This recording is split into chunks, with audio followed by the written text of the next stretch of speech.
Here I was thinking it was Thursday going into the break because I used to have that panel on a Thursday, but of course it's Wednesday. We know it's Wednesday because I'm joined now by our resident wordsmith, Kel Richards.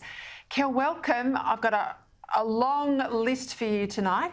We'll start, if we can, with Rod McLean, who's asked for the origin of the phrase, a pig in a poke. Well, let's start with the word poke. A poke is an old word for a bag or sack. And we still have them today. We have a little poke. Because it's small, we don't call it a poke, we call it a pokette, or as we pronounce it these days, pocket. That's why a pocket is called a pocket, because it's a small poke, a small bag or sack. And the pig in the poke was a medieval con game. At a medieval fair, the con man would get onto a local yokel and offer to sell him a lovely little squealing, wriggling piglet.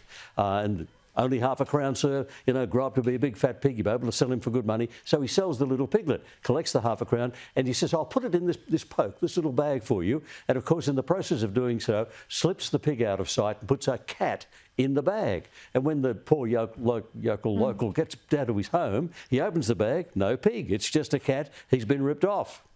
And if the cat escapes, of course, he has let the cat out of the bag. So two expressions from one old medieval confidence trick. How good is that? Here's a pronunciation query.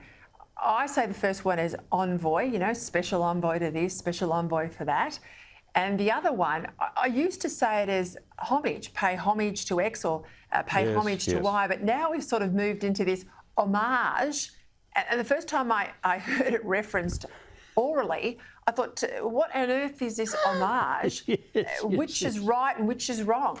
Okay, 2 words, 2 quick answers. Whether you pronounce it envoy or envoy is a regional English pronunciation. It depends on where you are. You'll find a lot of people who speak RP, receive pronunciation, say envoy. A lot of other people say envoy. This viewer who wrote in said, Chris Kenny says envoy. Well, Chris was born in Adelaide, and envoy is the pronunciation in Adelaide. So that's regional, both are acceptable.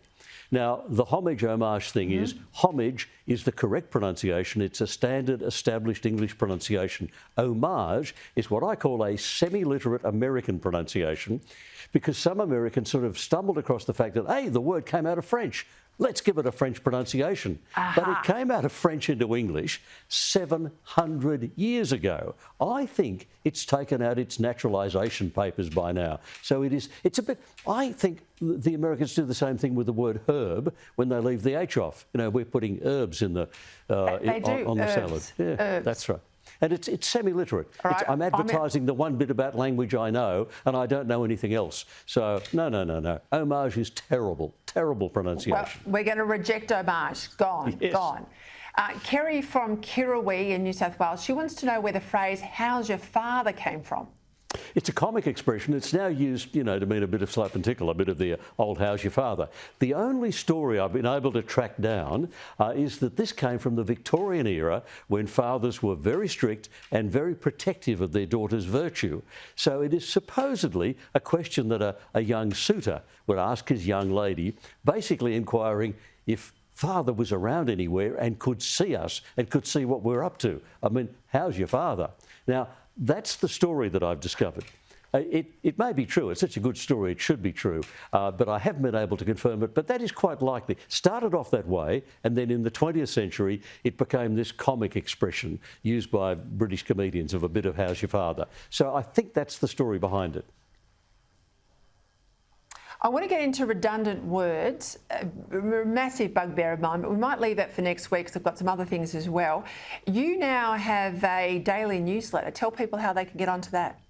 Go to the website ozwords.com.au, scroll down the homepage, and there's a little box that says subscribe. Just fill your details in there and you'll get the free daily newsletter. All right, going to leave it there. If you want to get one of Kel's words, go to my Instagram, Peter Credlin AO. Throw me your phrase and your word and I'll handle it there. Thank you, Kel.